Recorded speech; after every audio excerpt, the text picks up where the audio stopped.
I remember feeling surprised and confused when I first learned that not everyone is able to see auras. This sense of bewilderment led me to search for clues at an early age as to what the exact nature of the aura really is. We have an enormous amount of respect for all of you who have chosen very challenging lives for yourselves. Because we know that you are not just doing it for your own experiences. We know that those of you who come forth and take on a lot are doing it for your entire ancestral line. You are helping past life versions of yourselves, and you are helping the generations that are to be born into your family in the future. You are helping parallel aspects of yourselves on other timelines and even in other universes. You are also helping all of humanity by moving through a very challenging life circumstance, or what some might even call a trauma, because you are showing others that there is another way. My mission has been very arduous with Sananda to establish all the balance on the planet for the ascension.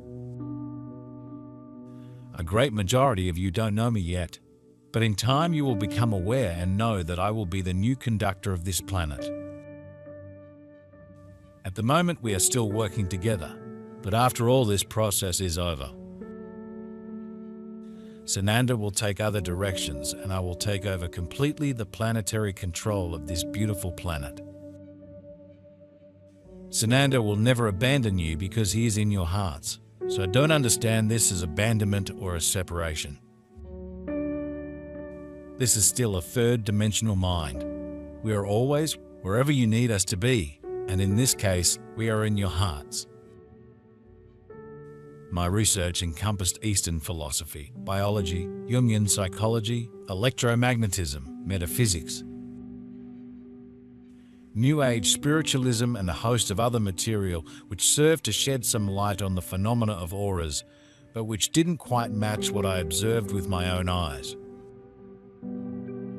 I did not mean to imply that other interpretations of auras are wrong or right, only that they are not exactly matched to what I have witnessed personally.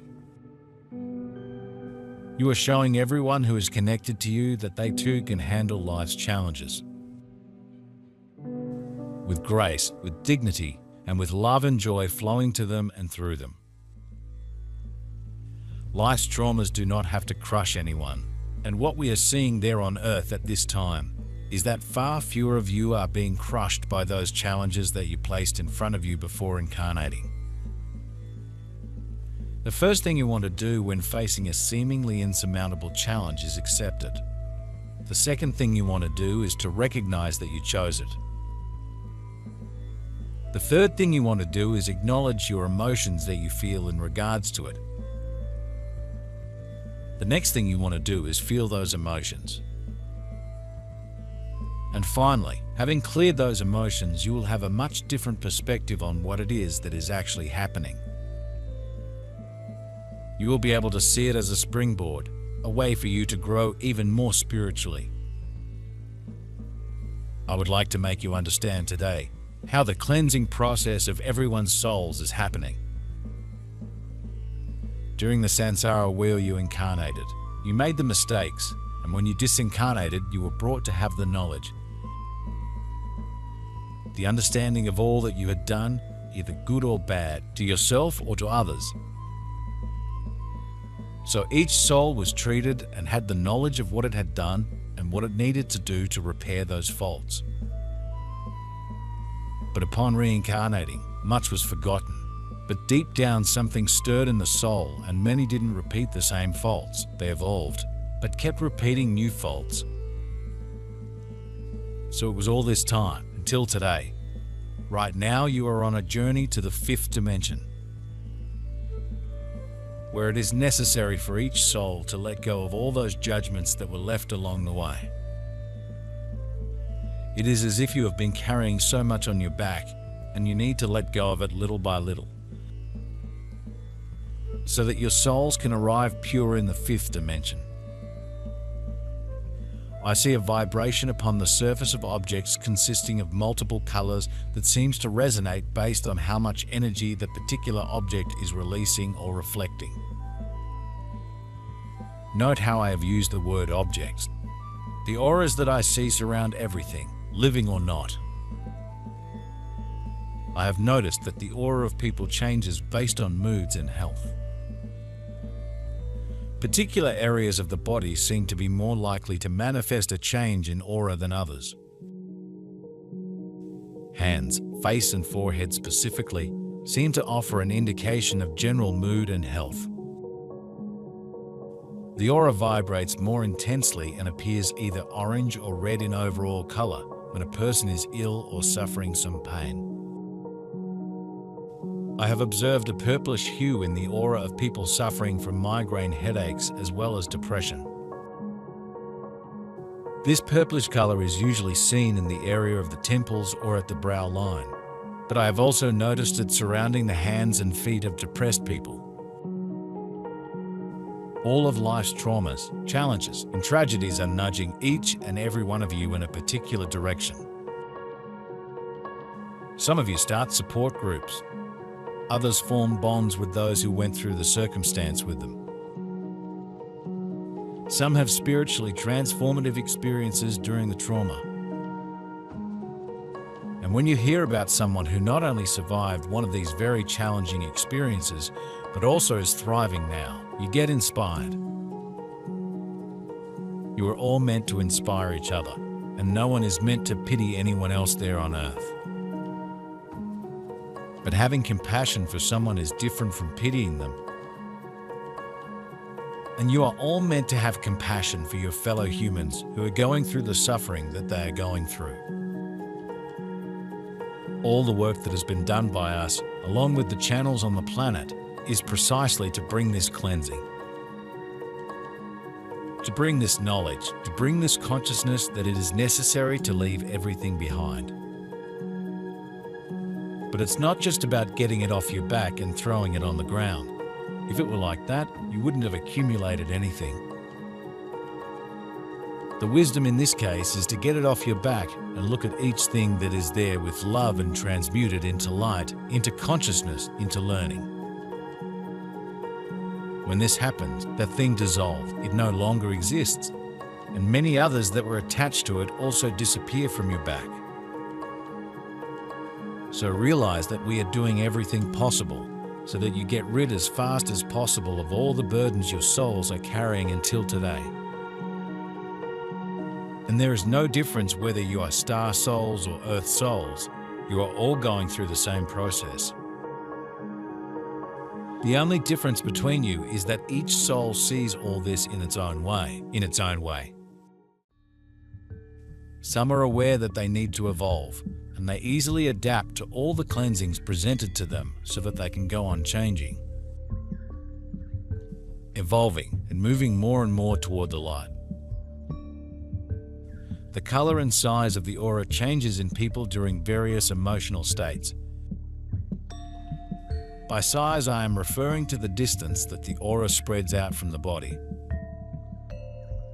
People in an agitated or angry mood have an aura that appears chaotic and usually red in color. I've also seen changes in aura colors before, during and after meditation. The air surrounding people has an aura itself, and the aura of a person interacts with the aura of the air surrounding them. It's sometimes impossible to determine where the human aura begins and where the air aura ends. The color of an object has an effect on the aura that it creates. Lighter colored objects seem to reflect aura energy and darker objects seem to absorb it. Primary colors create an aura that most resembles the aura color that I observe most often in people. The surface of water does not seem to have an aura. I find this unusual since almost every other thing seems to be generating aura energy or reflecting it and has a visible aura radiation.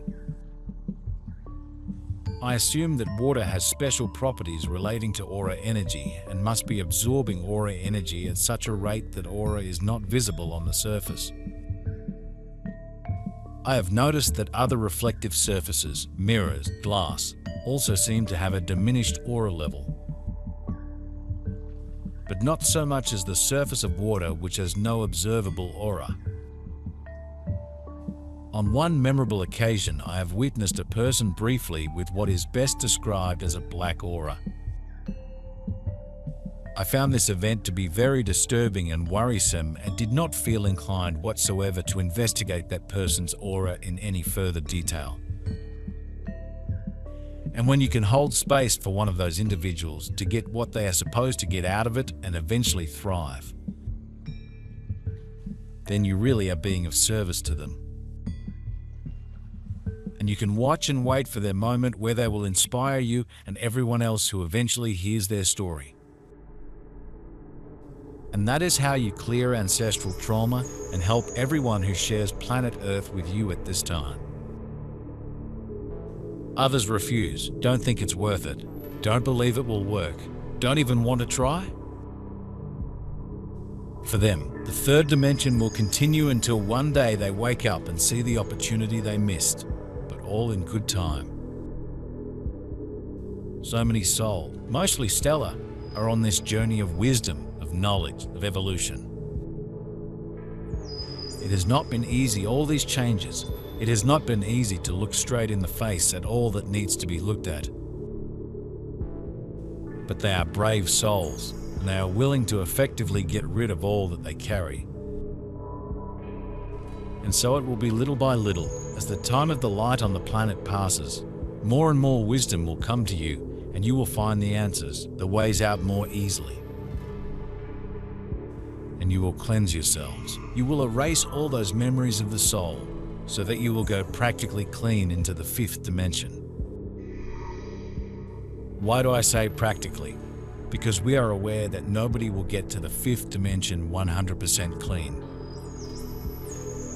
There will be a period of training, of transition, where you will be adapted to the new dimension. In other words, there are still many stages to go through. To actually reach the fifth dimension will be a long road. Living in it is another road. Don't think that just putting your foot in it, within your consciousness, is all right. No, it won't be that way. Because you carry ideas, prejudices, ways of thinking that are not compatible in the fifth dimension, and they need to be cleansed from your minds completely. No, there will be no brainwashing of anyone. That is not the role of the light. There will be the understanding, the knowledge, the treatment so that your hearts no longer vibrate these ideas. Respect a planet as it is. Do not do to Gaia what you have done to her in the present world. Do not do to your brothers what you do every day. Live in harmony and balance. Probably the most significant observation that I have made of auras deals with the subject of the afterlife. At the moment of death, there is a sudden and intense burst of aura energy. This aura energy burst radiates outward in a split second and is gone. I have witnessed this phenomenon at the passing of my grandmother as well as on a few occasions. We know that living things create and store energy in various forms. We also know that living things are capable of conducting electrical and other forms of energy within their environment. Further, we understand that the environment is a complex energy system, constantly changing and transforming one form of energy into another. A thunderstorm is a good example of the environment in a state of continual energy flux. It is my belief that the human aura is the result of various energies coming into contact and interacting with one another. The human aura is not necessarily a discharge of energy, but rather a field of energy created by interactions with the energy fields active within the environment. It won't be easy for you. The changes will be many.